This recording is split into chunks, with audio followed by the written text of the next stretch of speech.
दोस्तों खबर को लाइक और शेयर कीजिएगा। अगर आपने हमारे चैनल को अभी तक सब्सक्राइब नहीं किया तो चैनल को सब्सक्राइब कीजिएगा, बेल आइकन जरूर दबाइएगा ताकि हर नई अपडेट का नोटिफिकेशन आपको मिल सके। साथ ही हमारे फेसबुक पेज को फॉलो और लाइक जरूर कीजिएगा।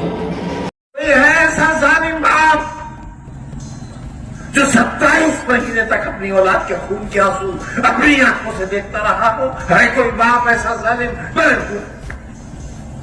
मैं हूं ऐसा बाप। किसके लिए बच्चे का मुस्तकबिल खो दिया? किसके लिए? बीमार बीवी 1 साल एड़ियां रगड़ती रही कैद के अंदर। प्रोफेसर से रिटायर होने वाली औरत किसके लिए? सोने और चांदी के कंगन के लिए? किसी आलीशान कोठी या महल के लिए? किसी जहाज या हेलीकॉप्टर के लिए? इसके लिए पार्लियामेंट का चुनाव आया और आपने आसिम रजा को हरा दिया।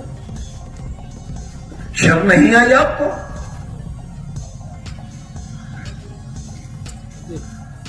घर से नहीं निकले आप क्योंकि एसी लगा है आपके घर में, कूलर है आपके घर में, बिजली आ रही थी 24 घंटे। ये इंतजाम किसने किया था? पानी की एक एक बूंद को तरसने वाला रामपुर 200 बरस पानी कम नहीं होगा। ये इंतजाम बफजले ताला किसने किया था? यही सड़क है, तुम चल सकते थे इस पर। ये तैयारियां तुम्हारे कल की किसने की थी? तारामंडल, गांधी समाधि, शानदार सड़कें। पार्लियामेंट की शक्ल की नगर पालिका क्यों बनाई थी? इसलिए कि तुम्हारी जिंदगियों में खुशनुमाई नहीं थी, खुशियां नहीं थी, सजावट नहीं थी। तुम एक अंधेरे का शिकार थे। तुम एक ऐसी रियासत में रहते थे जिसका मालिक तुम्हें गधे का बच्चा कहता था। तुम्हारे अजदाद को गधे का बच्चा कहता था और जो गधे का बच्चा कहलाता था वो अपने घर जाकर कहता था आज सरकार ने हमें गधे का बच्चा कहा है। मैं तुम्हें इंसान बनाना चाहता था, मैं तुम्हें बेहतरीन शहरी बनाना चाहता था, मैं तुम्हें हिंदुस्तान का सबसे अच्छा शहरी बनाना चाहता था। मैं तुम्हारे बच्चों को कलेक्टर और एसपी की कुर्सी पर बैठाना चाहता था, तुम्हारे दिल और दिमाग का इलाज करने वाला डॉक्टर बनाना चाहता था। ये था मेरा खुदा। और तुमने क्या किया मेरे अरमानों के साथ? घर से नहीं निकले राजा के लिए, क्योंकि एयर कंडीशन की ठंडी हवाएं तुम्हें ज्यादा पसंद थी। नैनीताल की ठंडी फिजाएं, हवाएं और वहां की पहाड़ियां तुम्हें पसंद थी और तुम नैनीताल चले गए। उसके लिए शर्म नहीं आई है? नहीं शर्म आई? मुझे आई, मुझे आज भी आती है शर्म। वहां जाकर शराबें पीने वाले लोग, ठंडी वादियों में ऐशो इशरत का वक्त गुजारने वाले लोग रामपुर के मुस्तकबिल के मुहाफिज नहीं हो सकते, न आज और न आने वाले कल।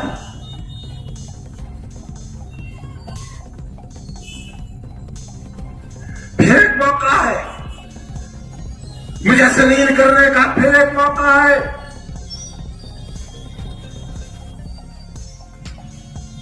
मैं चुनाव जीतता रहा तुम्हारी मोहब्बतों से, लेकिन चुनाव हराने वालों की ताकतें बहुत ज्यादा थी।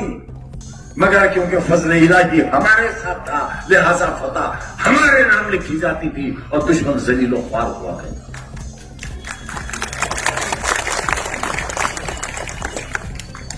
चुनाव के दिन क्या होता था वहां पर?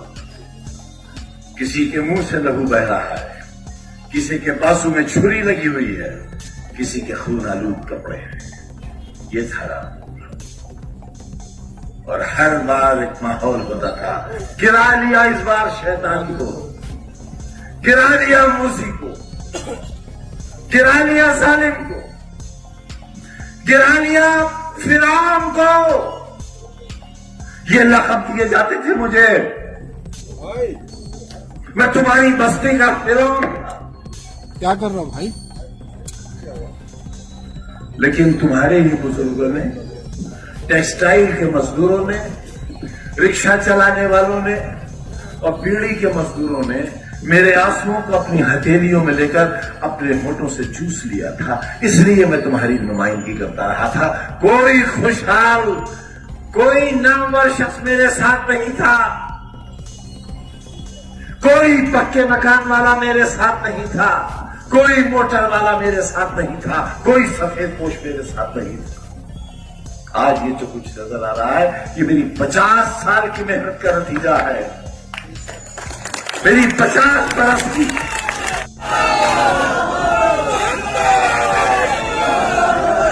कभी आप तो पूरी दुनिया में घूमते हो, पूरे हिंदुस्तान में जाते हो, किसी होटल में मुझे खाना खाते देखा तुमने आज तक? रामपुर में कहीं चाय कॉफी पीते देखा आज तक? किसी ठेले पर बताशे खाते देखा आज तक? कभी कहकहा मारकर हंसते हुए देखा मुझे आपने? फिर आखिर मेरी मुस्कुराहटें क्यों छीन ली आपने? मेरी सांसें क्यों छीन ली आपने? 27 महीने की तनहा कोठरी की कैद क्यों दी आपने हमको? क्या गलती थी हमारी? क्या खता थी हमारी? गुनाह बताओ हमारा। क्यों हुआ जमाना दुश्मन? सरकार क्यों दुश्मन हुई मेरी? मेरी जान की दुश्मन क्यों हुई? मुझे क्यों जेल में जहर दिया गया? बताओ मुझे क्यों जहर दिया गया? 2 दिन तक कोरोना के भयानक मरीज को जेल के बाहर क्यों नहीं जाने दिया गया ताकि मैं मर जाऊं? क्यों आखिर किया आपने मेरे साथ ऐसा? मैंने तो तुम्हारे लिए एक ऐसा शानदार अस्पताल बनाया था जहां इतनी ऑक्सीजन का इंतजाम था कि पूरे मंडल के मरीज रामपुर आए थे। ये थी मेरी सोच उस वक्त जब कोरोना का नाम कोई जानता तक नहीं था। मैं तुम्हारे लिए एक ऐसा मेडिकल कॉलेज बना रहा था जहां दुनिया भर के लोग आते हैं। तुम्हारे मरीजों को दिल्ली और बंबई न जाना पड़ता। तुमने क्यों नहीं बनने दिया उसे? हाथ उठाकर बताओ कितने लोगों ने जवाहर यूनिवर्सिटी को चंदा दिया है? तो बताओ हाथ उठाकर। एक डूबकर मर जाऊं मैं शर्म से। मैं तुम्हारे कल के लिए दर दर की ठोकरें खाता फिरा, भीखे मांगता फिरा, दामन फैलाता फिरा कि मेरे बच्चों के लिए इदारा चाहिए। तुमने नहीं दिया। मैं दुनिया भर से मांग के लाया और आज ईडी की जांच चल रही है मेरे ऊपर। हथकड़ियां इंतजार कर रही हैं मेरा। इस उम्र में कैद की कोठरियां मेरा इंतजार कर रही हैं तुम्हारे बच्चों के मुस्तकबिल की खातिर। ये दिया तुमने मुझे। और क्या देना चाहते हो? बेगैरत आवाज और बता क्या देना चाहता है तू? इस जमाने के कैंसर, जिल्लत और ख्वारी के अलंबरदार, बता इस शहर को और क्या देना चाहता है? बेगैरत आवाज बता क्या देना चाहता है? बेहया अपनी मां की कोख से जने हुए बता क्या देना चाहता है? आज भी ये आवाजें बाकी हैं, आज भी बाकी है। तुम पर जुल्म करने वाली आवाज एक सही, मीर जाफर भी एक ही था।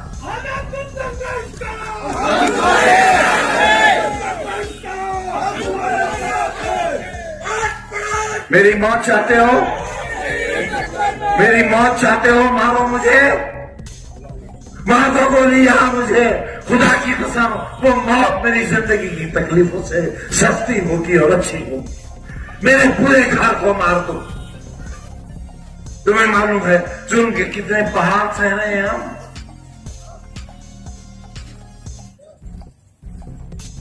हंसो हम पर, कहे लगाओ, बेचो अपना जमीर, बिक जाओ जाओ एक एक टके के लिए और इतना करो अफसरान को जो हमारी बर्बादी चाहते हैं। ये जलसा नहीं है आज, ये रोज़े हिसाब है।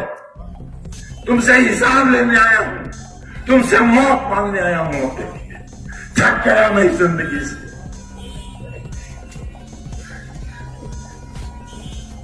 हजारा जेल में बंद है, उनके एरिया के आंसू नहीं देखे जाते मुझसे। जेल में बच्चे बंद है बेगुनाह, किसी ने मशीन नहीं चुराई है, किसी ने फर्नीचर नहीं चुराया है। मैं लाता था कलकत्ते से ट्रक के ट्रक भर के फर्नीचर के पुराने कबाड़ के, उनकी मरम्मत कराता था, उन्हें पॉलिश कराता था और तुम्हारी उस रस्सी में उन्हें सजाता था। पुलिस उन्हें उठाकर ले गई, हमें डाकू और चोर बना दिया। जीना चाहूंगा ऐसी जिंदगी ना। हराम है खुदकुशी, इसलिए जिंदा हूं, इसलिए जिंदा हूं क्योंकि खुदकुशी हराम। 32% वोट दिया आपने और 40% दे देते तो आसिम राजा आज 60,000 70,000 वोट से जीता हुआ पार्लियामेंट होता और मेरी वकालत कर रहा होता पार्लियामेंट में। आपने हरा दिया उसे। शाबाश, मुबारक आपको, मुबारक अय्यूर रामपुर वालों, आपको एसी की ठंडक मुबारक, कूलर की ठंडक मुबारक, टाइल्स लगे रेखाल मुबारक, पत्थर के फर्श मुबारक, फिसल के गिर जाते अगर वोट डालने चले जाते। पुलिस ने डंडा मारा था ना जमीन पर, इसलिए भाग खड़े हुए थे।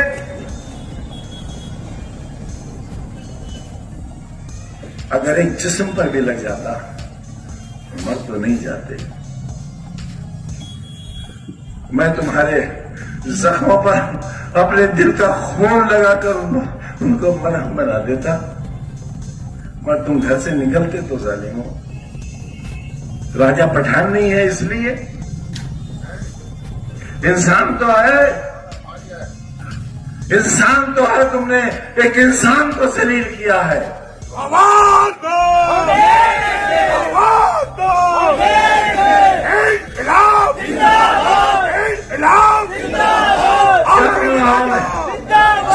क्या माहौल है शहर का? दहशत,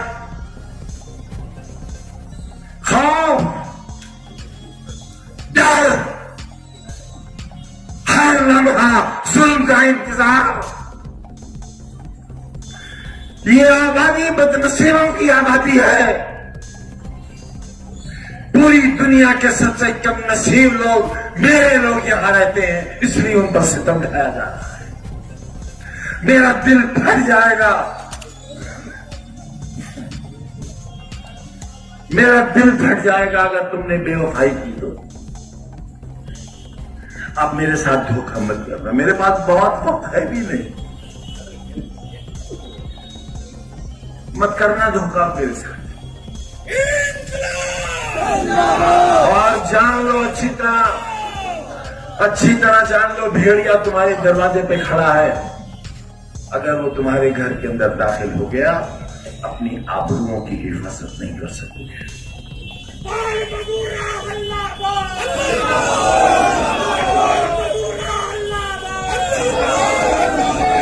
कुछ मत सोचना मेरे लिए, कुछ मत सोचना मेरे बारे में बहनों, कुछ मत सोचना। मैं तो इंतजार इस बात का कर रहा हूं किस दिन मुझे देश निकाला मिलेगा, क्योंकि अब सिर्फ एक ही जुल्म बाकी रह गया कि मुझे हिंदुस्तान से निकाल दिया। मेरा वोट देने तक का इख्तियार है, मेरे जीने का हक इसलिए बाकी है कि वो मुझे सीधे नहीं मारना चाहते हैं एड़ियां रगड़ रगड़ खाने पर। सारा दिन अदालत में खड़ा रहता हूं। मेरे अहबाब, मेरी बीवी, मेरे बच्चे फैसलों का इंतजार करते हैं कि कौन सी जेल होगी, कहां जाना है, मैं कहां जाना।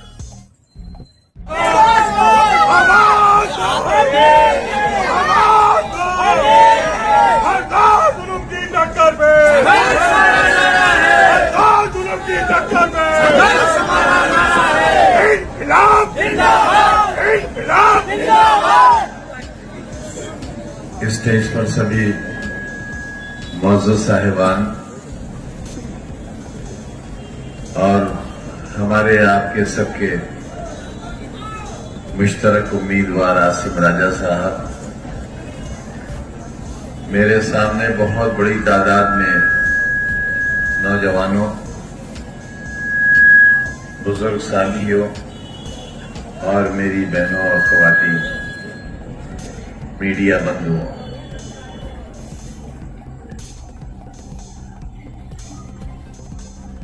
मैं आज बिल्कुल जीरो की हैसियत में आपके सामने खड़ा हूं।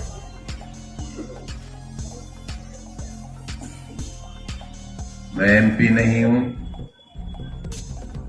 गुजरे हुए कल का वजीर नहीं हूं, एमएलए नहीं हूं और यहां तक कि मुझे वोट देने का हक भी नहीं है।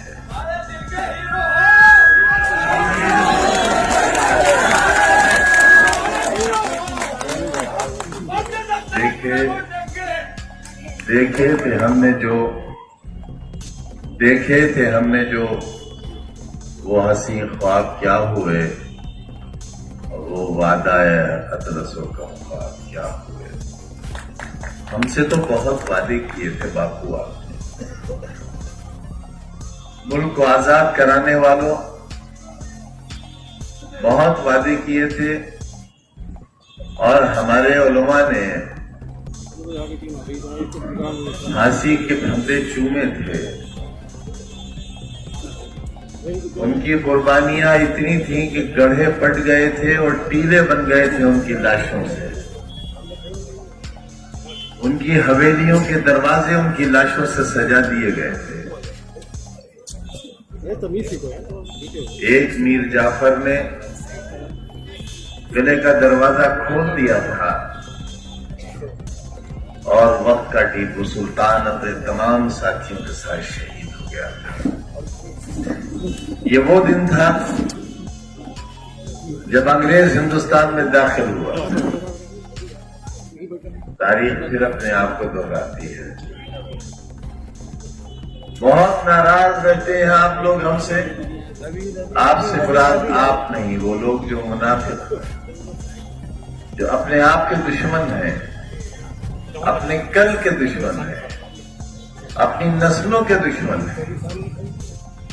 यहां भी कम नहीं होंगे वो लोग, और यहां वो लोग भी मौजूद हैं जिनका टेलीफोन सीधा मुरादाबाद और रामपुर और लखनऊ और दिल्ली तक मिला हुआ होगा। यहां से डायरेक्ट टेलीकास्ट हो रहा है और वो सुना जा रहा है। अगर मेरी ये हैसियत नहीं होती, जिसकी कोई गलतफहमी नहीं है मुझे, तो 24 घंटे नहीं बल्कि 24 मिनट के अंदर मेरी मेंबरशिप खारिज करके इलेक्शन कमीशन नए चुनाव का ऐलान नहीं कर देता। 5 बजे अदालत का हुक्म होता है और इस जुर्म की सबसे बड़ी सजा जो कि 3 बरस की थी, अगर ये 30 बरस की भी होती तो ये सजा शायद मुझे दी जाती। तो सजा दी गई और 5:10 पर इलेक्शन कमीशन ने ऐलान कर दिया कि रामपुर में इलेक्शन होगा। और रातों रात उत्तर प्रदेश विधानसभा के स्पीकर ने विधानसभा 37 नहीं बल्कि हड़बड़ाहट में विधानसभा 38 की सीट को वैकेंट डिक्लेयर कर दिया और अगले दिन चुनाव की तैयारियां शुरू। इतनी क्या आप हिफाजत करोगे, मुहाफिज बनोगे? मुझे तो सजा मिल गई, बच्चों की आप भी नहीं। और याद रखना, मेरी सजा तो कब्र में मेरे साथ चली जाएगी। मगर तुम्हारे गुनाह की सजा कई नस्लें भुगतेंगी। आखिरत में जवाब नहीं दे पाओगे। मैं जब एम्बुलेंस से अपनी जिंदगी और मौत की सांसें गिन रहा था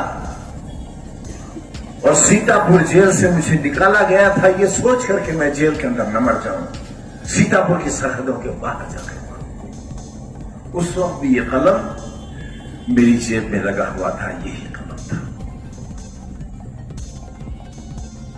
अपने लिए नहीं,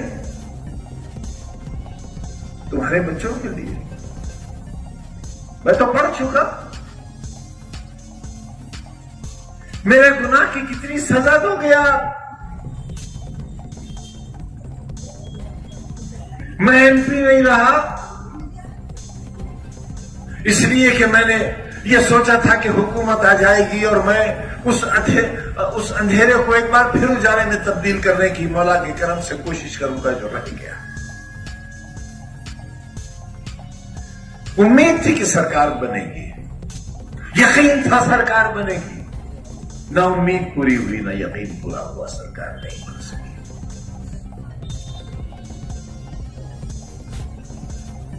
पार्लियामेंट से इस्तीफा दे दिया मैंने, असेंबली का मेंबर हो गया मैं आसमान से जमीन पर आ गया। वो आसमान जो कभी मेरा था, वो जमीन जो कभी मेरी थी, आपने न आसमान का लिहाज किया और न जमीन का लिहाज किया। मैं शिकायत करने आया हूं आपसे, और इस खाने खुदा को जिस तरह हासिल जानकर आसिम राजा ने कहा है, मेरी जेल की एक सांस का हिसाब नहीं चुकता कर सकते आप, मेरे एक आंसू का हिसाब नहीं दे सकते आप। सामने की बैरिक में मेरी बीवी बंद थी और 8x11 की कोठरी में मेरे साथ मेरा बेटा बंद था।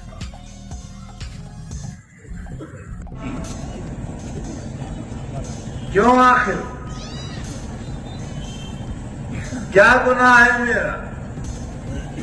एक वोट ही तो मांगता हूं, और वोट भी नहीं मांगा, कभी नहीं मांगा आपसे,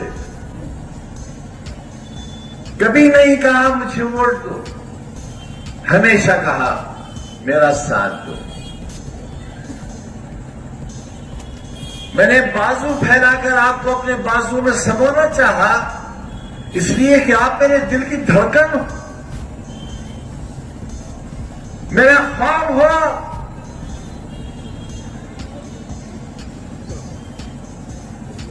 मैं आबरू हूं आपकी और आप जान हो मेरी। न मैं आबरू खोना चाहता हूं और न तुम जान खोना चाहोगे।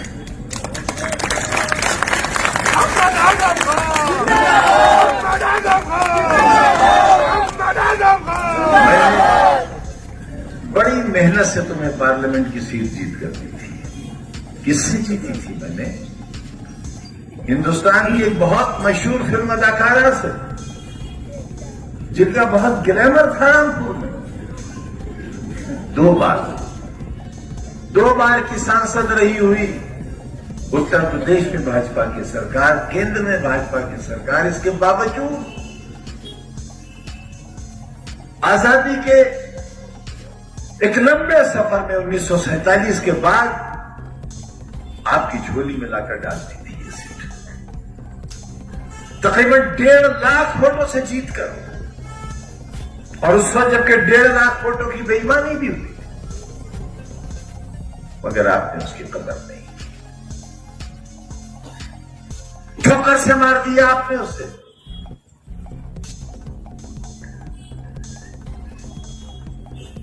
मैं जुल्म सहता रहा, मेरा पूरा खानदान, ये खानदान ही तो है मेरा, आज भी जेलों के अंदर है। मैं तन्हा कोठरी में अंधेरी रातों में तुम्हारे कल की याद करके रोता रहा। प्लास्टिक के मग में दाल के पानी से सड़े हुए गेहूं की रोटी खाता रहा